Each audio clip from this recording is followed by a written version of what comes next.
What is happening, webheads? Guys, I'm Mike Spider Slayer. Welcome back to Comic Book Corner 2.0, and today I'm bringing you Whoosh After the Pull. That's right, guys. I don't even know why I did the whoosh. I don't even know what that is. But After the Pull is a series where I take all my highly anticipated comic books, see if they live up to the hype. There's no sequential order on which particular comic book I discuss until we get to my top 5. So there's very little spoilers when it comes to this review show now. So hopefully you guys enjoy it, and you know, if you still have to get to the comic shop and you still are on the fence about some comics, maybe this will help. So let's get started with this week's episode of After the Pull, and yes, we will address the elephant in the room of the SpiderVerse comic book. So the first thing we're going to talk about though is Radiant Pink. If this story did suck, at least I had a nice looking cover with Spawn on here, right? Now, when it came to Radiant Pink, I did like the one shot originally created for her to let you know what type of character she is. She is a social media influencer, she's a YouTuber, she does live streams, and she's a superhero at the same time. Okay, the artwork is very bright, it's very vibrant in this comic book. I actually really liked it. I enjoyed her facial expressions through her mask. Her name is Eva, and we get to see that there is a situation that happens in a building where she's forced to save a lot of people. She's very worn down, she's very tired, and she's pushing herself too far. And let's just say by the time we got to the end of this comic book, she winds up in a place that she should not wind up. Okay, now this book was okay. I don't think it knocked my socks off in any way, shape, or form. Will I check out the next issue?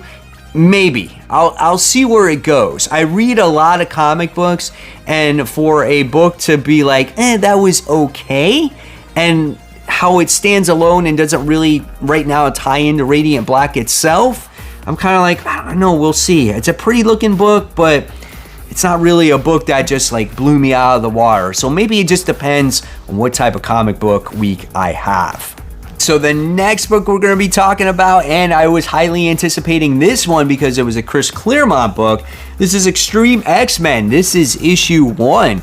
Now this series takes place in the past. And so I did find myself a little bit lost or not remembering certain things that had happened. So I feel like I have to go back and read some stories, especially when it has to deal with the Kitty Pryde and Wolverine miniseries, okay? The artwork is done by Salvador LaRocca. I thought the artwork was okay at times as well. I thought LaRocca's artwork could be better. His facial expressions are good and bad. His body proportions were okay also. It just seemed a little bit off, just like this comic book did. I just felt a little lost, okay? And this story, when it has to do with Ogon and trying to take over Kitty Pryde, was just, I don't know. It felt a little bit disjointed, and it felt weird that some of the X-Men would say the things that they are. The things that they did. It didn't make sense. You know what I'm saying? It just wasn't really an entertaining read for me. And I felt myself going, man, do I care about Ogon? Like, could we not come up with a different adversary than this? I don't know, guys. There just wasn't a lot here that got me excited about going, man, I gotta read issue 2. It was just like a lot of standing around, just a lot of awkward moments, just things that normal characters wouldn't say in this day and age of comic books. I don't know. It just seemed off, and I can't pinpoint one thing. So is Chris Claremont done? Right? I know we say, oh, nothing is better than Chris Claremont's X-Men, but he's past his prime, right? He's done everything that he's truly had to do. Let me know in the comments what you thought of Extreme X-Men. This was like okay, and maybe I might want to check it out to see if it does get better. Okay, so the next book we're going to be talking about is 2 books basically in one. The first one we're going to be talking about is Thanos Death Notes issue 1.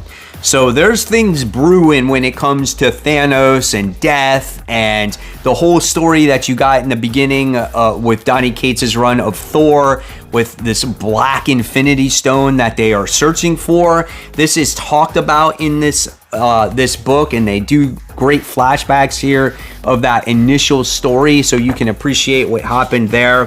The artwork was real different when it came to this comic, because this is like an anthology book. It tells very different types of stories, but all related in some way, shape, or form, that Thanos is coming and that people are going to have to look out for him. One of the best stories that was told in this book was Thanos and his ex-girlfriend that wound up sacrificing her life for him. I thought that was a really good story, and how death really manipulates Thanos. So when it comes to this was really well done. It's kind of like a foreshadowing of what things are to come for the character, okay? Then when we go into Thor issue 29, we have the same artist. Obviously, we have a new writer, and this plays off of that Death Notes series. So if you love Nick Klein's artwork, you know what to expect when it comes to this series. Just the writing's a little bit different. However, I felt like you really needed to read the Jane Foster Valkyrie series, or the one that just was released recently, as we get to see Valkyrie, I think, in here, and then there's her girlfriend or whatnot. Then we get Thor's sister in there also. So I did feel a little bit lost after reading this, but when you read this also, it's okay, because there's a lot going on in this comic book that they tried to throw at you, so you can try to, get everything that's going on. So you might have to read this book more than 1 or 2 times to understand everything, because there is a lot of story in this book. But again, don't think because there's a different writer on this book that Thor is going to take a back seat now. I think this is going to be a solid story, and I'm looking forward to it. So yeah, check out Thor issue 29 and Death Notes. They work great with each other. Just prepare to read. So the next book we're going to be talking about is Fantastic Four. This is issue 2. Great looking Alex Ross cover here, as it's got Dr. Doom on the cover.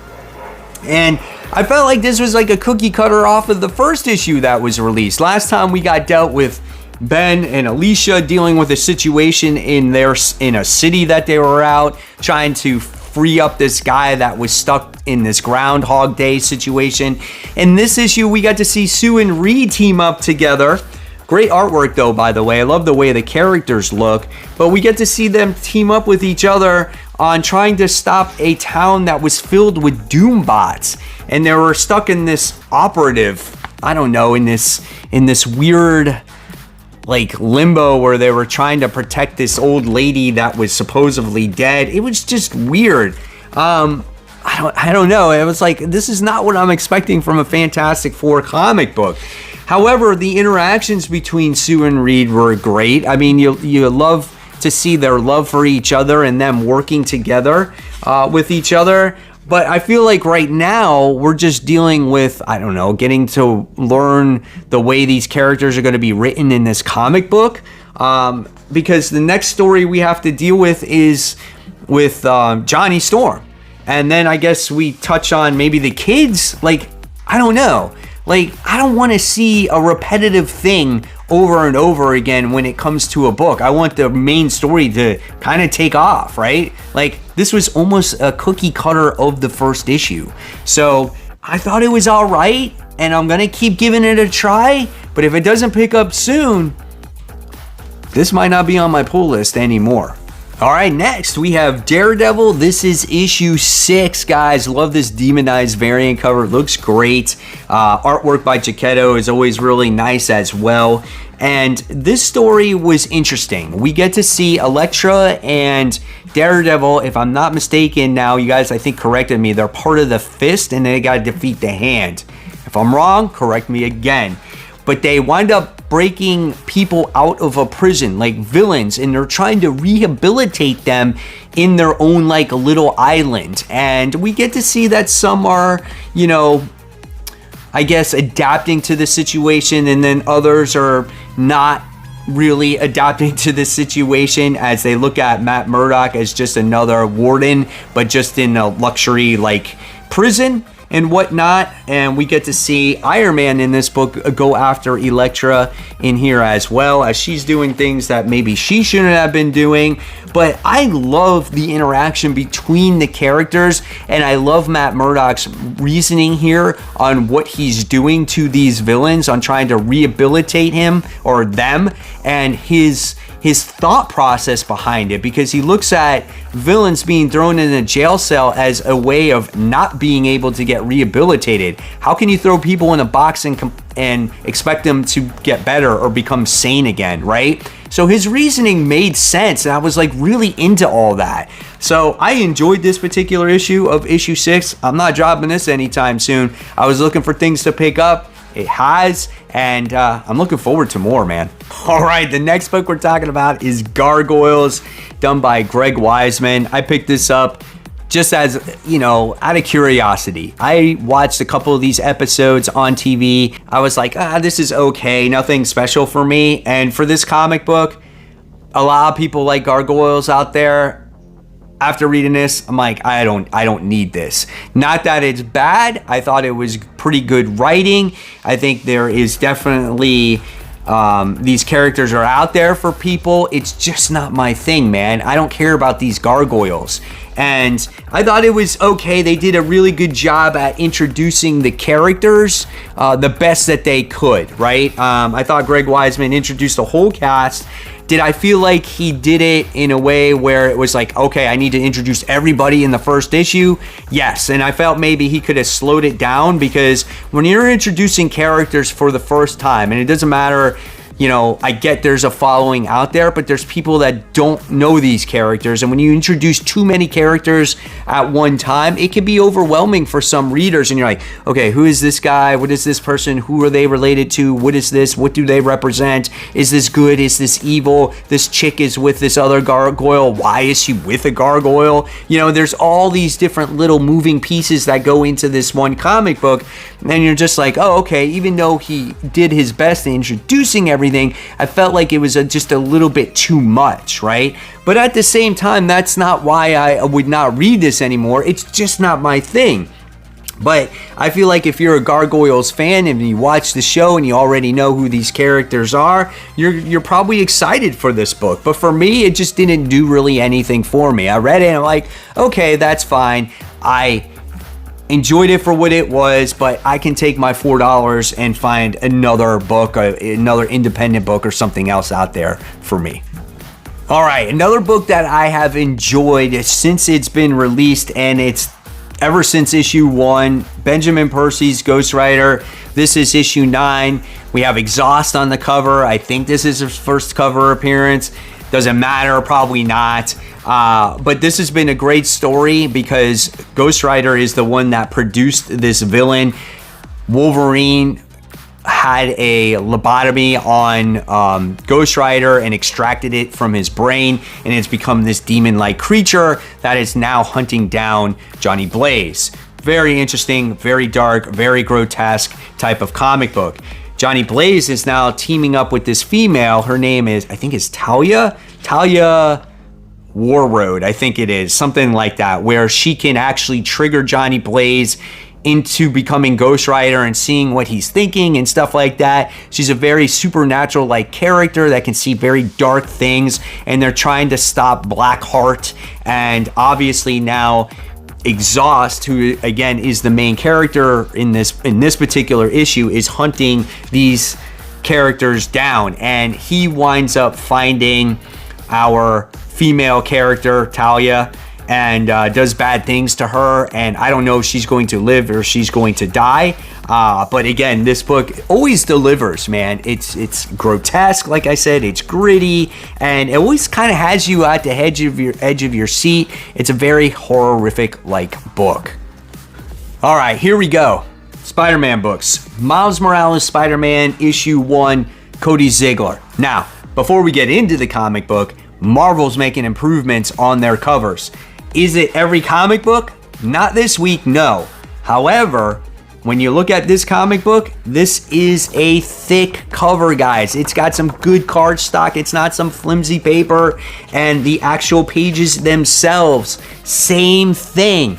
And I'm like, oh man, hallelujah, please, please Marvel, make this every single comic book.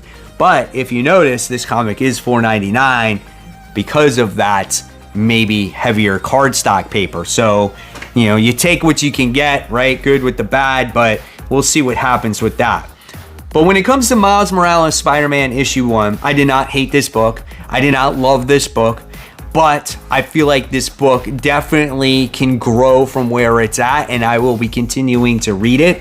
The artwork in this book I really liked. I enjoyed it. I love kind of the over-exaggeration of Scorpion in this comic book as we get to see Miles fight him. I love the paneling, the layouts, the facial expressions. I thought it had a lot of action in it, and it's probably some of the best stuff I've seen in a while in the Miles Morales comic book. Just my personal opinion, of course. Again, check out that facial expression by Scorpion. It's cool. And there was some witty moments how Scorpion was, you know, calling Miles Morales like, you know, this second-rate Spider-Man and stuff like that. And basically Miles Morales showed him who's boss in the comic, which I really enjoyed. But there is this mystery character that Miles comes across that's kind of over obsessive over Miles Morales. And I was like, oh man, he's like got a stalker, and that's kind of creepy, right? Again, I like the book. And the main theme of it though too was it's kind of something we have seen before, which again, we've seen it from Spider-Man, and that's Spider-Man actually trying to juggle his life of being, you know, Spider-Man and student and being friends with people and stuff like that. Just balancing that life, that work-life balance that us as real human beings deal with all the time. Work-life balance. So that's what you got to see in this comic book. I enjoyed it. I'm looking forward to issue 2. I'm keeping my fingers crossed that it actually gets even better. Okay, so before we get into the top 5, I gotta talk about this monstrosity of a comic book. This is Spider-Man issue 3. Hopefully the end of the Spider-Verse for good. Guys, this comic book is an absolute train wreck. This is horrible in my opinion. You know how I made it a thing about in Spider-Verse, the last one, like Spider-Geddon or whatever it was, standing around. In issue 2, there was standing around, right? And when I got done reading issue 1, my main thing was, wow, actually Dan Slott did a good job of balancing the action with the dialogue in the comic book. Because if you read his events, like Iron Man 2020, and you also read his most recent event from Fantastic Four, it's freaking word vomit. There's stuff all over the place. There is no room for the artwork to breathe. And in the last issue, we got to see a lot standing around. In this issue, it's the same thing, man. There's so much dialogue in this comic book, and it's not for the good. It doesn't enhance the story in every way. It's all over the place. It's like we have to stand there and explain the plan and what we're going to do for 5 fucking pages of this freaking comic book. And not only do you get that plan, it's reiterated while they're doing it throughout the comic book, and you're just like, oh my god, just shut up. Just let the action work. Just let the action flow. There's so many characters, so many Spider-Man. You're just like, I don't care about these characters. And it gets worse. Like Mark Bagley had to be beside himself drawing all these freaking Spider-Man.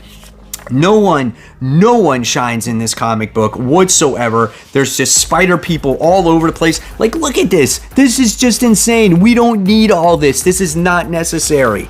It's just pointless. You get the Spintress character who's the Spider Princess that winds up getting infected by Shathra, who is the main villain in this comic book. She's singing the whole freaking time. What the hell are you singing about, man? Why do you gotta sing? It's so freaking annoying. But look at this. I'm sorry if I'm spoiling too much, but this Spider-Man event sucks. This is horrible. Like, look at this. Why is there Spider-Man all over the place? Why? And at the end, something happens to Spider-Man, which you know for a fact is not going to stay true.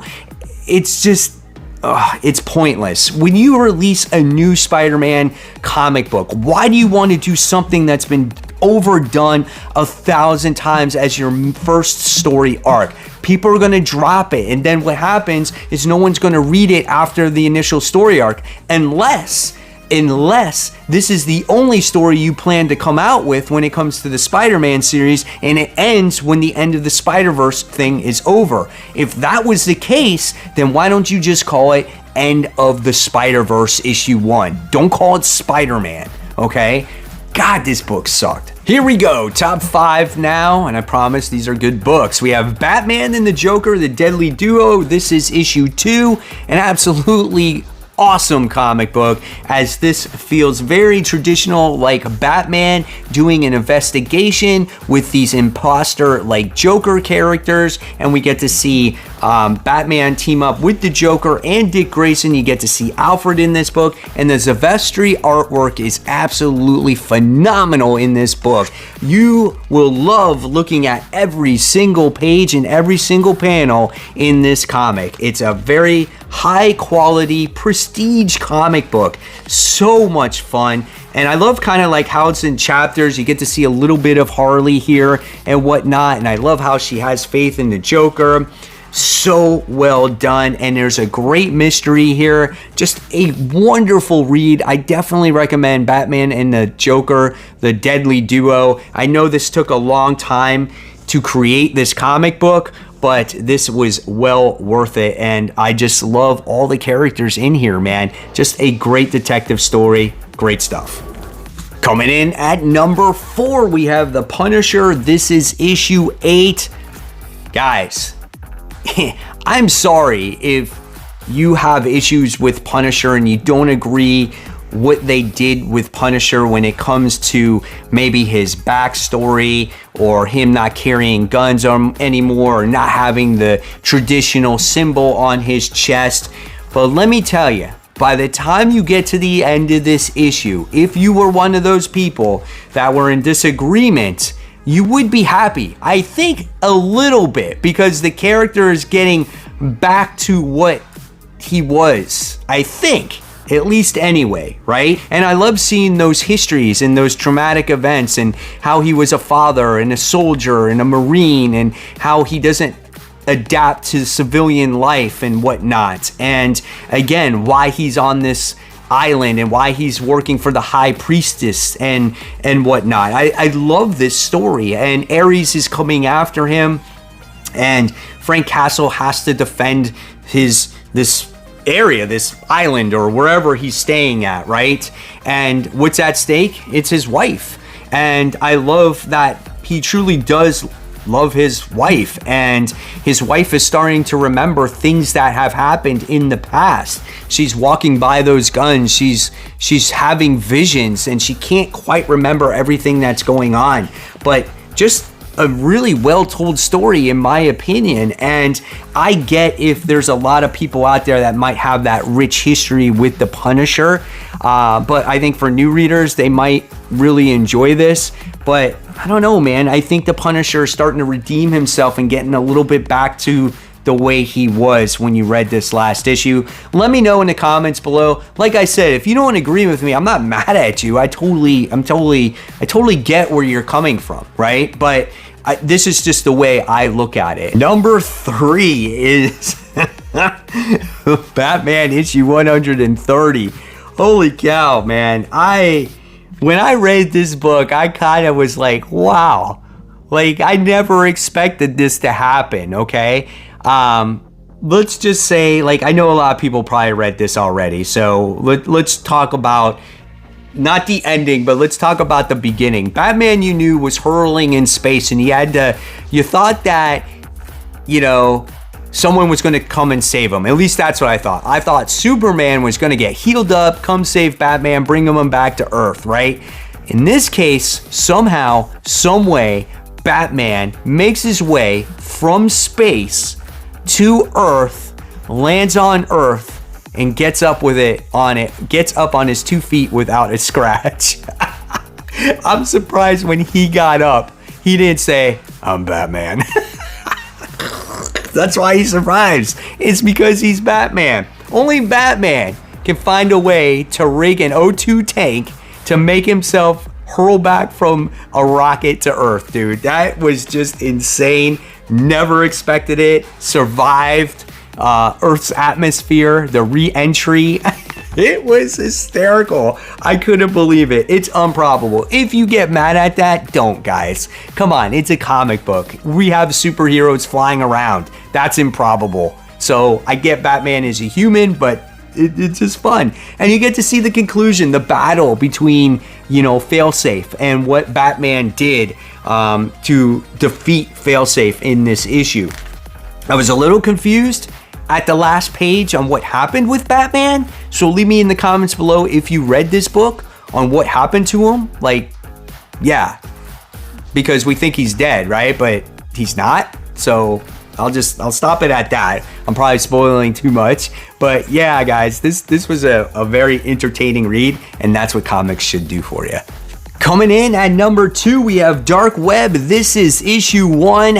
Guys, if you want to see a full review on that comic book, I did my Spider-Man weekly. I'll leave a card up top, or yeah, you can check it out after this video.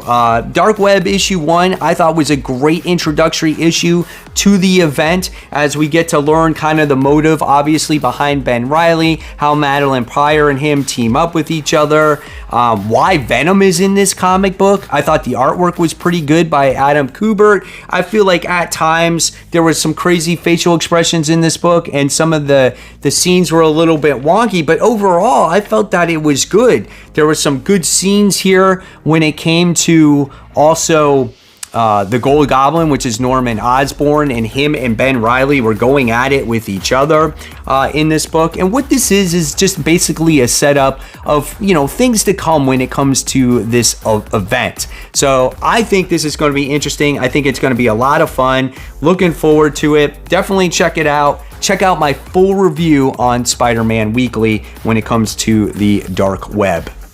So finally, after all these comic books we talked about, we're finally at number 1. And number 1 goes to Do a Power Bomb, issue 7. No doubt in my mind, there was going to be some heartfelt feels in this comic book, man. Holy cow. I mean, it was so good, so entertaining. I love this entire issue. Right from the start, our heroes here had to do battle against God himself. He is the ultimate wrestler. No one can stop him. And in this comic book, they actually made God bleed. And no one has ever done that before. But the outcome is so entertaining. And the very last page of this comic book is just gonna make you like basically cry. It's just one page, but it's just like, oh man, that's just like, oh, that hits you right in the heart. This book immerses you into this match. And you know who steals the show is the actual announcer of this comic book. He's the ring announcer, and he makes you feel like you're inside that wrestling match. This was so good. I want to give my hats off to Daniel Warren Johnson. I think he's one of the best writers out there right now, or maybe I should say writer of the year, because he also did, or co-write, I think it was, Jurassic League, which I thought was a really underrated series also. But if you guys have not read Do a Power Bomb, please go out there and read it. You won't find single issues of this, but you probably will get it in a trade very soon, and this is worth every single dime. You will be so immersed in this, it'll be an hour and you'll be done with all 7 issues because it reads that quickly. You will love it. You don't have to be a wrestling fan. So there you guys have it. There's another episode of After the Poll. I'm looking forward to hearing what were your favorite comic books this week. And speaking of content, I'll leave you more content right here. In fact, this is my top 10 comic book covers of the week. This is the wild card round, guys. By this Thursday, we will have the final nominees for comic book cover of the year. I want you to vote. So guys, as always, thank you so much. Keep buying, keep collecting. Don't forget, always read your comics. Hit that pal button if you like this video and do all that great stuff. Guys, I'll see you real soon. Take care. Bye.